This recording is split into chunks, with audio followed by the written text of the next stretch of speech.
अस्सलाम वालेकुम नाज़रीन, मैं हूं जरशीद। आप देख रहे हैं प्रोग्राम हक़ाइक़ और हमारे साथ मौजूद हैं सियासी तज्ज़ियाकार इशफाक अब्बासी साहब। अस्सलाम वालेकुम अब्बासी साहब। वालेकुम सलाम।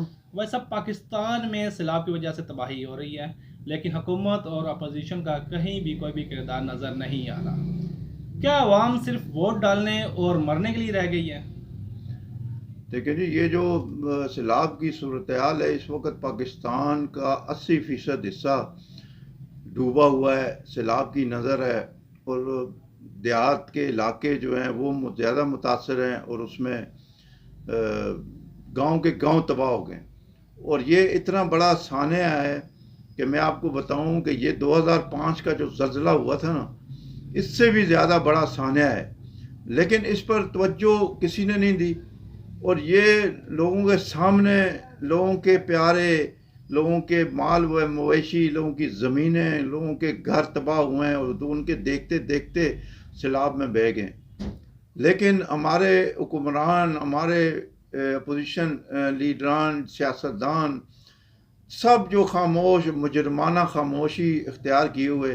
और ये सिर्फ बस वो सैलाब आया तो शहबाज शरीफ साहब गए, उन्होंने थपकियाँ दी, किसी को गले लगाया, बस किसी का फ़ोटो सेशन हुआ, वीडियो बनी, वो वायरल हुई, ये गए हैं जी, वो गए हैं, बस ख़त्म हो गया काम। लेकिन उनके लिए जो खेमे, उनके लिए खाने का बंदोबस्त, उनके लिए हमें कोई नज़र नहीं आया।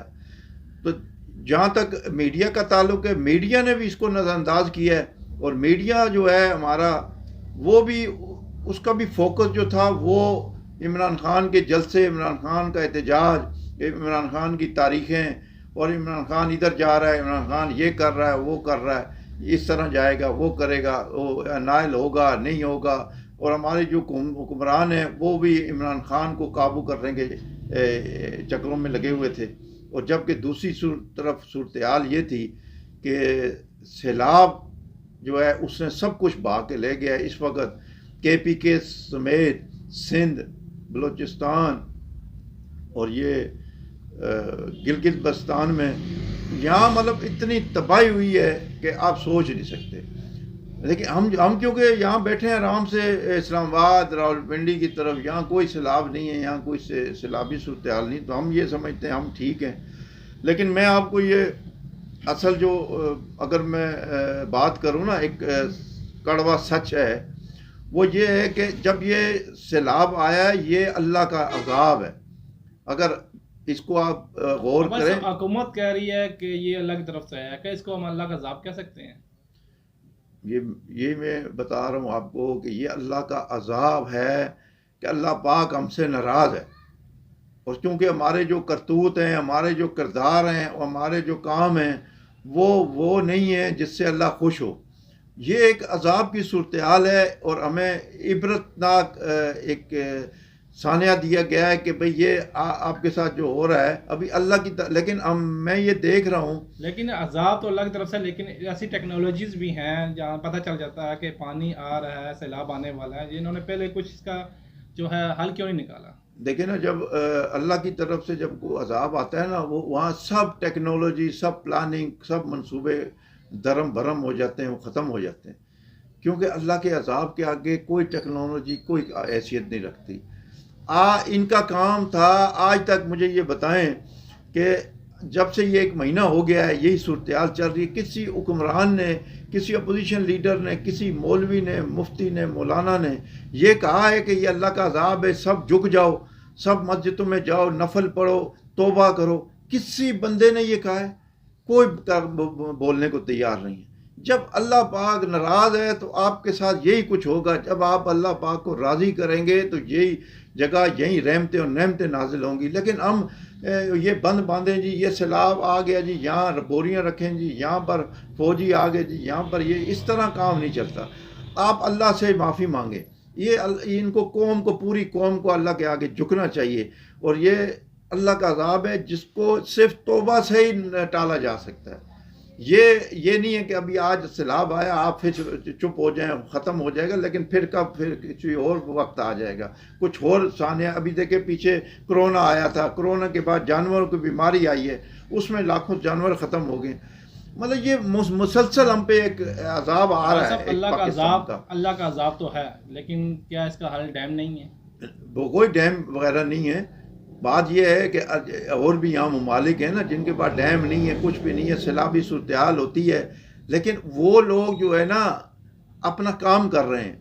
अल्लाह के जो अमाल हैं वो जो अल्लाह के अहकामात हैं उन पर अमल करने की कोशिश करते हैं, तो इस वजह से वो खुशहाल हैं और वो अपने काम भी कर लेते हैं। लेकिन हमारे यहाँ देखें ना, कोई बात ये करने को किसी मुफ्ती ने नहीं कहा। मैं मौलाना तारिक जमील से इस फोरम पे मैं उनसे ये कहना चाहता हूँ कि आप कहाँ हैं, आप हुक्मरानों के दरबारों में आप मिलते हैं, तो आप कहें ना लोगों को कि भाई दुआ करें कि भाई ये अल्लाह का अज़ाब है, इस पर ये ख़त्म हो, तौबा करें, नफल पढ़ें, 2 नफल तौबा के पढ़ें, रोएं आगे अल्लाह के आगे, आप रोएं जिस तरह आप हुक्मरान इमरान खान के लिए रो रहे थे कि जी हमारा बड़ा अच्छा हुक्मरान आ गया है, उसके लिए रो रहे थे, तो यहाँ रोएं कौम के लिए, क्यों नहीं रोते, कहाँ हैं आप?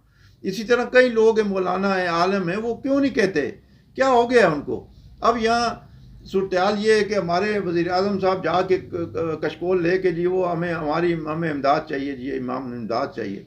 ओ भाई आप पहले आप दें ना, पहले आप दें। आपने वफाकी काबीना का मैंने ख़बर पढ़ी है, वफाकी काबीना ने 1 महीने की तो तनख्वाह डोनेट की है, तो भाई वो तो सरकारी तनख्वाह हुई ना, वो तो सरकारी तनख्वाह है जो आप डोनेट कर रहे हैं, आप जेब से तो नहीं कर रहे। आप अपनी जेब से क्या कर रहे हैं? आप अपनी जेब से करें ना, ताकि पता चले कि भाई शहबाज शरीफ ने 5 लाख दिया, 20 लाख दिया, 50 दिए। इसी तरह इमरान खान साहब करें, इसी तरह जरदारी साहब करें, इसी तरह बिलावल साहब करें, नवाज शरीफ साहब करें, मरियम करे। भाई ये अपने जेब से क्यों नहीं करते? ये लोगों को क्या कह रहे हैं कि जी वो फलाना इमदाद दे रहा है, वो मुल्क दे रहा है, वो यूएनओ क्यों नहीं नोटिस ले रहा? भाई आप क्यों नहीं करते? आप ये इस मुल्क पे आप हुक्मरानी करते आए हैं ना, करते रहेंगे, और आप भी आएंगे वज़ीर आज़म, कोई वज़ीर आला, कोई क्या, तो आप ये करें। उसके बाद मैं ये बात कहूँगा कि जो एंकर हैं, जो टीवी एंकर हैं, मैं बड़ी माजरत के साथ वहाँ वो एंकर बात करते हैं जी वो जी सैलाब आ गया है, मुखय्यर रज़ात जो हैं वो इनको डोनेट करें, इनको आप पैसे दें, इनकी ज़रूरत है। तो मेरे भाई जब आप ये बात कहते हैं ना, तो कहने से पहले आप खुद ये कहें कि मैंने जी 50,000 रुपये दे रहा हूँ तो बाकी लोग भी दें, मैं 5 लाख दे रहा हूँ बाकी लोग भी दें, मैं अपनी जेब से 10 लाख दे रहा हूँ बाकी लोग। यार आप 20-20 लाख रुपए जो एंकर हैं वो तनख्वाहें ले रहे हैं, तो अगर उनमें से अगर 10 लाख आपने सैलाब ज़दगान को दे दिया, कौन सा अज़ाब आ जाए? लेकिन आप के मुँह से मैंने नहीं सुना।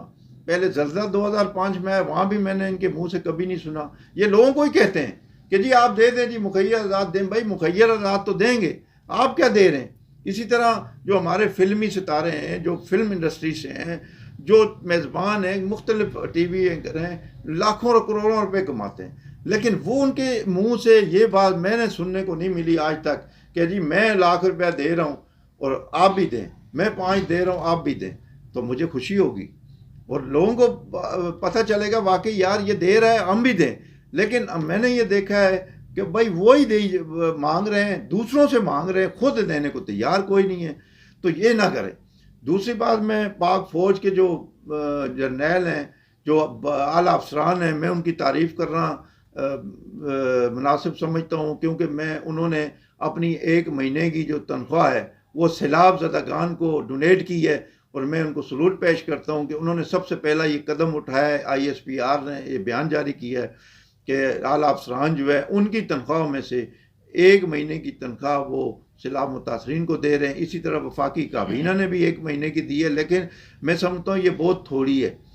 आप लोग जो MNA MPA हैं, सबसे 1 महीने की तनख्वाह डोनेट करें मुतासरीन को, सैलाब मुतासरीन को, और साथ तमाम सियासतदान सब इख्तलाफात बुला के, सियासी इख्तलाफ अपनी जगह, लेकिन आप वहाँ पहुँचें, सैलाब ज़दगान की मदद करें, उन्हें खैमों के अलावा सबसे पहले उन्हें राशन की ज़रूरत है, सबसे पहले उन्हें खाने की ज़रूरत है। उनके पेट में कुछ जाएगा तो वो ज़िंदा रहेंगे, खैमे वहीं रह जाएंगे, वो मर जाएंगे। तो सबसे पहले उन्हें खैमे नहीं, उन्हें खाने की ज़रूरत है, उन्हें बच्चों की दूध की ज़रूरत है, उन्हें साफ़ पानी की ज़रूरत है। तो उसके बाद खैमे में ना भी मिले ना, वो रह लेंगे, पानी में रह लेंगे, लेकिन उनको पेट में जब खाना जाएगा तो वो ज़िंदा रहेंगे। जब खाना ही नहीं जाएगा तो उन्होंने खैमों में क्या करना है? वो खैमों में मुर्दा हालत में पाए जाएंगे। इसलिए उनको पहले खाना चाहिए, उन्हें खाना दें, उन्हें ये काम करें। फिर दूसरी बात ये एक मैं बात बीच में रह गई कि जो मैंने आज जुम्मे को मैंने देखा है कि जब भी कोई बात होती है कि जुम्मे को एक इज़हार यकजहती मनाया जाता है किसी भी हवाले से, कश्मीरियों के हवाले से या किसी कोई ऐसा वाक़या होता है तो उसके हवाले से वहाँ तकारीर होती हैं, वहाँ कई चंदे जमा होते हैं। लेकिन मैंने ये देखा है, आज मैं अपनी लोकल मस्जिद में नमाज़ पढ़ने गया जुम्मे की, तो वहाँ मैंने देखा वो इमाम साहब जो है मस्जिद के लिए तो चंदा मांग रहे हैं, यानी मस्जिद के लिए वो कह रहे हैं जी मस्जिद में वो हर जुम्मे को मांगते हैं, लेकिन मैं ये उन्होंने सैलाब ज़दगान का नाम लेना भी मुनासिब नहीं समझा और मुझे बड़ा दुख हुआ। मेरा ये ख्याल था कि इमाम साहब ये कहेंगे कि जी सैलाब आया हुआ है, पूरे मुल्क में 80% मुल्क डूबा हुआ है, तो आप ज़्यादा से ज़्यादा चंदा मस्जिद में देने के बजाय आप सैलाब ज़दगान को दें और बढ़ चढ़ कर दें, हमें ना दें। हम लेते रहते हैं, हमें इस जुम्मे को नहीं मिला या अगले को नहीं मिला, कोई मसला नहीं है, लेकिन आप सैलाब ज़दगान को दें। लेकिन मैंने देखा उन्होंने बिल्कुल अपनी मस्जिद के लिए तो बिल्कुल मांगा और वो लोगों ने जो जिस तरह रूटीन में देते हैं, लेकिन उन्होंने सैलाब ज़दगान का नाम ना लिया, ना उन्होंने दुआ में सैलाब ज़दगान के लिए कोई दुआ खैर की ना। मतलब ये तो हालत है हमारी मसाजिद है उनके इमाम का कि भाई उनको ये पता ही नहीं है कि भाई सैलाब आया हुआ है, हम उनके लिए कोई बेहतर दुआ कर लें, कोई उनके लिए चंदे की अपील कर लें लोगों से। तो ये हमारी कौम बैसियत जो कौम के ना, ये कौम उसको कहना भी मेरा ख्याल ठीक नहीं है। तो इनको इतना भी एहसास नहीं है कि सैलाब आया हुआ है, बेचारे बच्चे मर रहे हैं, उनके जानवर ख़त्म हो गए, सैकड़ों नहीं हज़ारों देहात ख़त्म हो गए, लेकिन हम जो बैठे हुए हैं आराम से, हमें कोई इस चीज़ का एहसास ही नहीं है। हमें एहसास करना चाहिए, चाहे वो कोई मुफ्ती हो, चाहे सियासतदान हो, कोई मौलवी हो, चाहे वकील हो, कोई ताजिर हो, लेकिन हमारा ज़्यादा जो जिसका हक बनता है, जिसका फ़र्ज़ बनता है वो सियासतदान है, जो इस मुल्क पर हुक्मरानी करते आए हैं और हुक्मरानी करते रहेंगे। उनका ज़्यादा हक बनता है वो आवाम के अंदर रहें, आवाम के साथ भलाई करें, उनके साथ रहें, उनके हर अच्छे बुरे मौके पे उनके सर पे हाथ रखें, उनकी इमदाद करें और अपने पास से पहले करें ना यार। अपने पास से क्यों नहीं करते? अपने पास से करें, उसके बाद आप किसी और से मांगें। लेकिन आप अपने पास से मांगने के बजाय, देने के बजाय आप दूसरों को कहते हैं आप दें। भाई आप कैसे लोग कोई इतने पागल तो नहीं है या वो अंधे बहरे हैं कि उन्हें समझ नहीं लगती। पहले आप अपनी जेब से दें। ये आप ये मत कहें कि जी हमने वो एक महीने की काबीना की तनख्वाह दे दी है। भाई ये तो सरकारी है ना, ये तो आपको सरकारी मिल रही है, आप अपनी जेब से दें।